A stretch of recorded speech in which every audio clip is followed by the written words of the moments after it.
It's not like for us to be long-winded. Hi, my name is Jordan, and I am an alcoholic. Hey, Jordan. So when we speak, I was told to tell what it was like, what happened, and what it's like now. So, what it was like, it fucking sucked. What happened, I got sober. What it was like now, it's way better. Thank you. No, but seriously, my life has gotten so much incredibly better than I even thought it could be. I've achieved things that I legitimately never thought was possible, that I thought that I would never do, walk through things that I thought that I would definitely have to go get drunk about, and no, I didn't. It's been really great, honestly. I'm gonna spare y'all the drunkalog. If I'm here with 3 years of sobriety, you guys know that I deserve my seat. I know that I do. That's really all that matters at this point. But as far as what happened on at the end of July of 2020, I was so depressed and so distraught, and I had no idea how to get out of the situation that I was in. I couldn't stop drinking. I didn't want to stop drinking, but I didn't want to keep drinking. And so I really seriously considered just ending my life. And my boy Butters decided that he needed to intervene at that particular moment, and he's the reason I'm still here right now. And on Wednesday, the day that I celebrated 3 years, I put him down because he had to leave this world, and it was one of the most bittersweet days of my entire life. But that's far, far ahead in the story from where I am right now, from where I just was, whatever. So after that evening, I woke up the next morning. This was during lockdown, mind you. So I had a Zoom therapy session with my therapist that I have absolutely no memory of. I apparently showed up to it though, and I was blackout drunk. And I apparently just dumped my entire soul to my therapist, told her all of the things that I'd been lying to her about over the last several years, told her how I was actually feeling, told her how I'd actually been drinking, and just said, I don't know what I need to do. I don't know what to do. I need help. 3 days later, I got dropped off in rehab, and I was there for almost 90 days. And the Foundry up in Steamboat fucking saved my life. That place is amazing. And that being said, I did. If you were paying attention, you'll notice that I said that happened in 2020, and I am currently celebrating 3 years. So, with that, I just realized that I forgot to bring the book up that I meant to bring up. I'm going to read you all my favorite quote in this entire book. It's on page 317 for those who would like to follow along. If I can. There we go. Following the principles laid out in the big book has not always been comfortable, nor will I claim perfection. I have yet to find a place in the big book that says, now you've completed the steps, have a nice life. The program is a plan for a lifetime of daily living. There have been occasions when the temptation to slack off has won. I view each of these as learning opportunities. And I agree with that wholeheartedly. At about 18 months of sobriety, I hadn't been to a meeting in 6 or 7 months, and I thought I'd graduated from AA because I got a year sober. I sponsored somebody for about 6 minutes, and I was like, cool, I checked off all the boxes, I'm out of here, bye, thanks for my life back. And yeah, that was not how that actually works. It's very much not how it actually works. As it says, it's a lifetime of daily living, not a year of doing this and then never doing it again. So I decided that it would be a really great idea to get drunk because I was pissed off at a 13-year-old. No, it went about as well as it sounds like it would. I thought, and I was like, oh cool, it's just one night, it won't be a big deal. By 2 weeks later, I was drinking a fifth a day again, and 6 months later, I got arrested again, and I got another DUI. And I've heard this said a million times by a dozen different people, but on that day, my higher power sent some angels into my life, and they were wearing blue uniforms, and they had blue and red lights on the top of their car. Yeah. And I'm genuine. I've never felt more at peace while being arrested, which is an absolutely absurd thing to say out loud, unless you've experienced it, and then you know exactly what I'm talking about. But I was actually done when that happened. I had thought I was done previously, but that was obviously not the case since I relapsed. But I was done. I had realized that the game was finally over. I could stop lying to people. I could stop trying to keep my story straight with 17 different people and failing constantly. I could just be done and actually be honest with everybody and actually do this for real. And so on June 18th, I walked back into these rooms, June 18th of 22, walked back into these rooms and probably more timidly than I've ever done anything in my entire life, raised my hand and said, hi, I'm Jordan, I'm an alcoholic, today's day one again.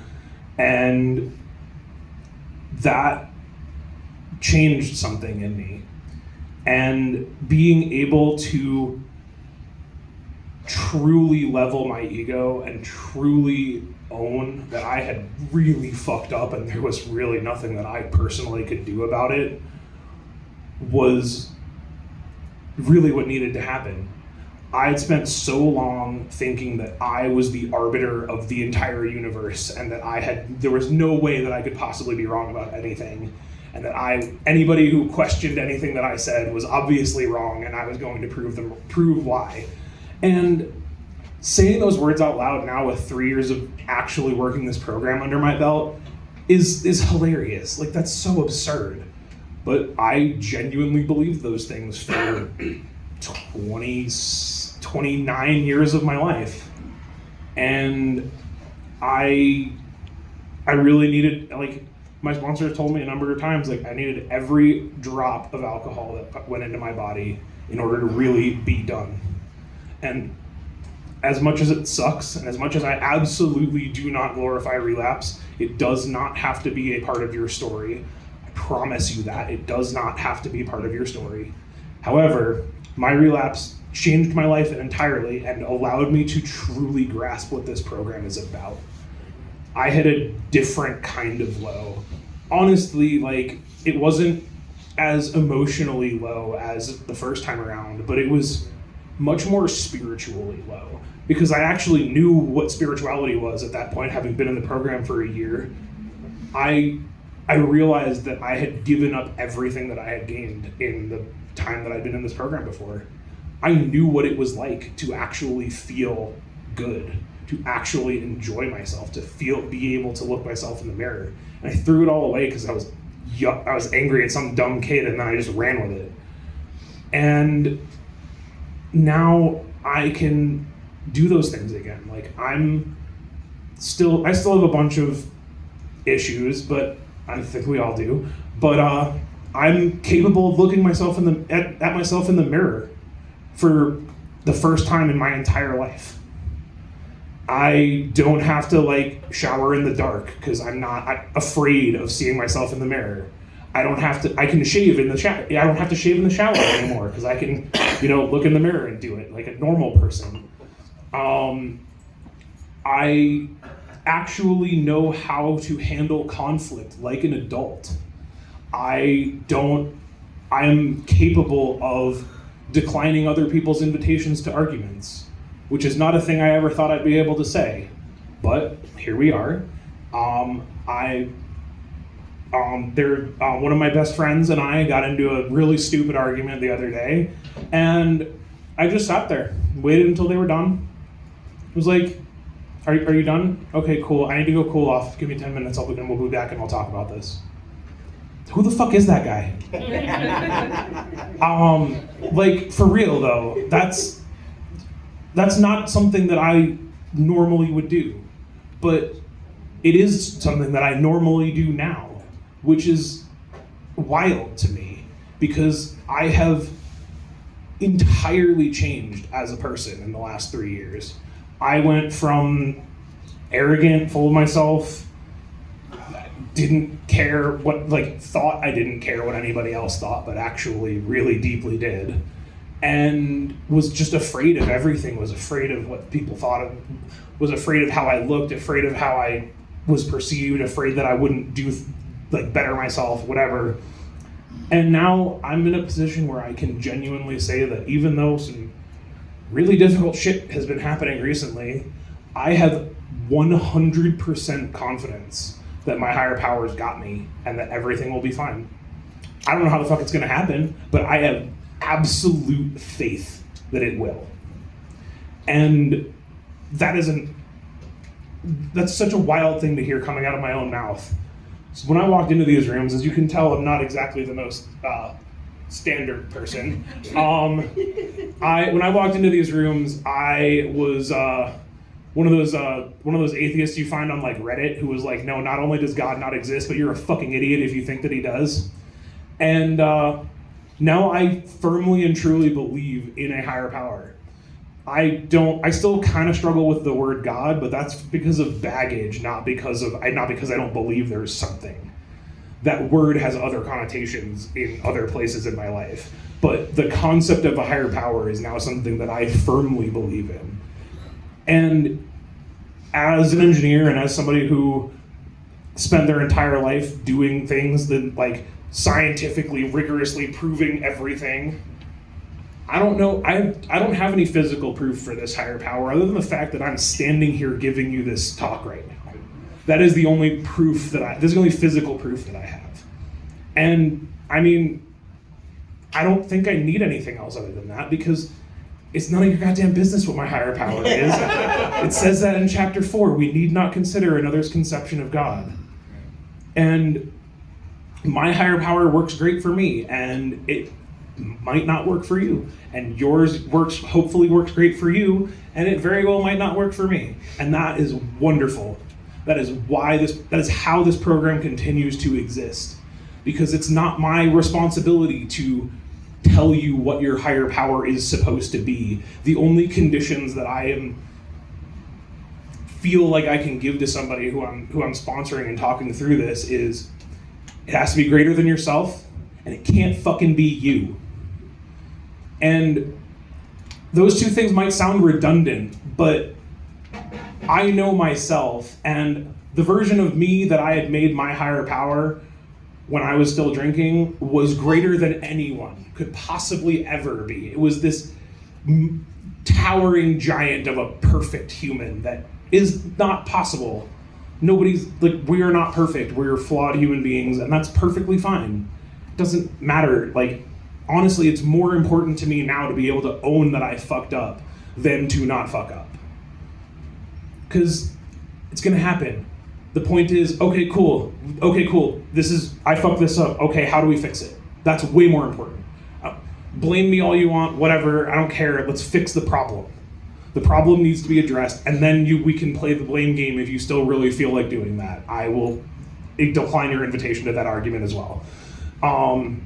And it's brought me to this place of just peace that I never thought would be possible.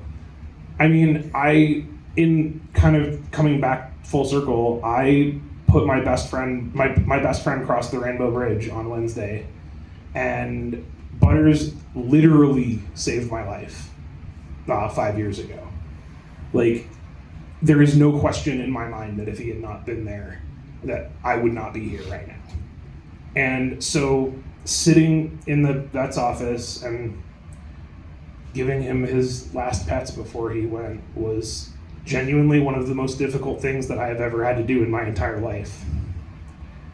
And I did it with whatever amount of grace and dignity I was capable of. I didn't have to drink about it. I just wanted a hug.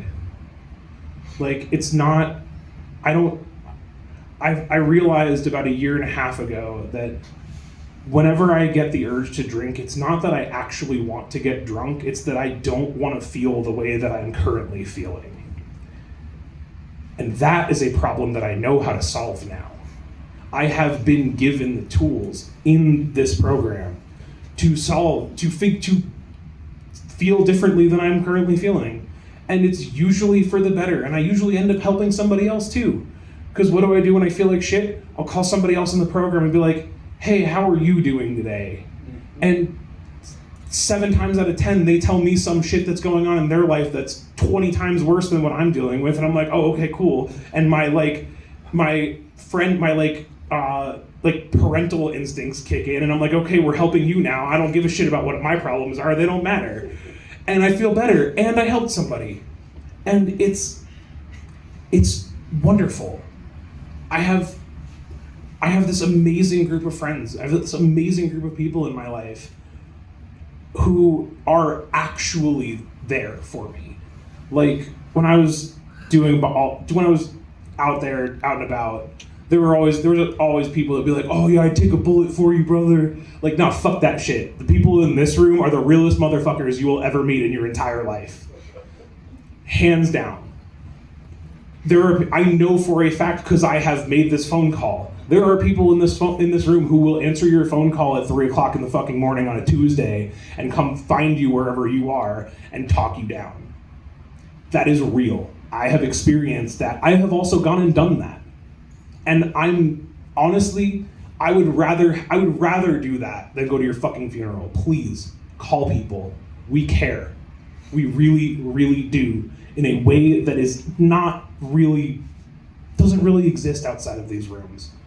The people in these rooms give a shit about each other on a deeper level than I really thought it was possible to care about other people. And I mean, especially because before I got really serious with this program, I viewed every single interaction that I had as a transaction. I didn't understand the concept of doing something for the sake of doing something. The entire thing was about, okay, well, what am I gonna do for you so I can get this from you? Or, oh, what can you do for me? Oh, you're gonna owe me a favor now. No, fuck that shit. It all comes out in the wash.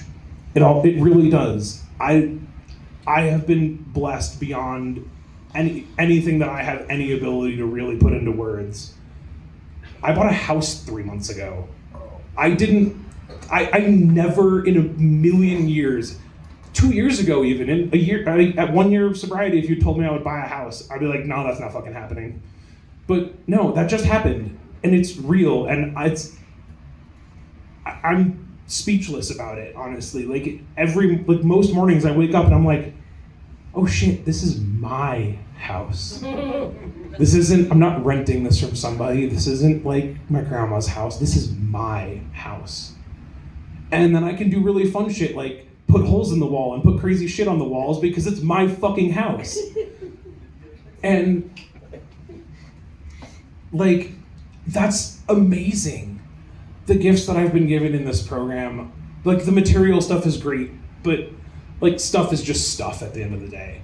The real gifts that I've been given in this program are all psychological, all mental, and all interpersonal and emotional. They're not tangible things. The simple fact that I can live in my own head and not constantly want to leave is an incredible gift. Those of you that have known me for the entire time, for a little while, will know that I'm capable of sitting still for an entire meeting now. I didn't think that was possible. But for real, I have an attention span again. I've spent this year. I spent roughly 300 to 350 hours over the course of about 5 months painting a miniatures army for my Warhammer army, and I did that. They're sitting on my shelf. They look fucking awesome. And I wasn't squirming in my seat the whole time. I was focused. I was doing my thing. I've been at my job for 1.5 years, and that might not sound like a very long time, but at almost 34 years old, that is the longest I have ever been employed by one place in my entire life. And that's wild. For both good and bad reasons. But for real though, I'm starting to really get the thing that was promised to me originally, which is peace. when I chose my sponsor, who was unfortunately not able to come here tonight because his granddaughter's birthday is tonight, and that's a very legitimate reason for not being here. I love you, Mike. When I chose my sponsor this time around, I chose the words that I used to choose him were the same as when I chose my first sponsor, but I understood them differently. When I first walked into rehab and was first introduced to these rooms, they said, pick a sponsor who has what you want. And my first time around, I thought that meant, oh yeah, I'm gonna go talk to the dude who's like a bodybuilder and has a nice car and like his girlfriend's hot and blah, blah, blah. Yeah, we see where that got me, because I don't care about, like, the material stuff comes and goes. The material stuff appears. It's not something that I really, like, I have to continue doing this work, but I don't have to do extraneous work to have a job, have a house. That kind of fell into my lap, but that's a much longer story than I have time for right now. But the second time around, I took a little bit I took a little bit longer to think about what those words really meant. And I chose somebody who has what I want, in that they can sit in their own skin and not squirm. They can sit there and just be this calming presence for other people and speak quietly, which I'm still working on, but also very directly and very meaningfully. I realized a couple of months into this time around that my true goal that I feel like I've done pretty darn well on so far is, my goal at this point in my sobriety journey is to be safe. I want everybody around me to feel as safe as possible. I spent so long being unpredictable and being not physically dangerous for the most part, thankfully, but being one drink away from saying the worst thing that anybody's ever said to you in your entire life. And that doesn't need to be me anymore. It really doesn't. And I am so happy for that. So many things have gotten so much easier now that I have learned, as my sponsor likes to say, the spiritual principle of keeping my fucking mouth shut. And it's so amazing. I am so incredibly grateful for the gifts that have been given to me in this room. And I do everything that I can to pass it on. I've been asked to sponsor a number of people. I've only successfully taken one of them through the steps, but that's not my fault. I'm still sober. That's what really matters to me. I mean, that might sound really fucked up and selfish, but at the end of the day, I gotta look out for myself before I can look out for anybody else. And I continue to do that. That's why I am able to be the helpful person, the helpful and kind and caring person that I am now, is because I do that front end self-development work so that I know how to keep my own cup full so that I can continue to distribute. If I haven't made it clear enough and I haven't said it enough times, this program is fucking amazing, but this is not a program for those who want it. This is not even a program for those who need it. This is a program for those who fucking do it. There is nothing that you cannot get this program by osmosis. Sitting in these meetings is great and all. The real program happens when you sit down one-on-one with your sponsor and actually do the fucking work. There is an amount of self-interrogation that happens when you go through those steps for real that most people on this earth will never experience. And yeah, it's uncomfortable. Yeah, it sucks. No, it's not fun. It's not supposed to be fun. You're improving yourself as a person. That's the goal. The goal is to be better. And that's a reward in and of itself. Step 12 says, having had a spiritual awakening as the result of these steps, not having had a spiritual awakening because I sat in 75 meetings. Like, the real program happens one-on-one with your sponsor. And in those quiet moments when you really doubt yourself and when you don't know what to do, and then you pick up the fucking phone and you call somebody else. It's simple. It really is. And it is so hard. There is a giant difference between simple and easy. Program's right there on the fucking wall in black and white. It says exactly what to do. Doing it, on the other hand, is a very different story. But if you do actually do it, and you do it to the best of your ability, the best that you are capable of doing at that moment, which may change, that's why we go back and do them again. I've been through the steps several times now, and each time I've learned something new about myself. And that's the great thing. More will be revealed. It says it in the book multiple times. More will be revealed. And the more that you work on yourself, the more will be revealed about yourself, and the better you can continue to be for yourself and for those around you. Thank you. My name is Jordan, and I'm an alcoholic.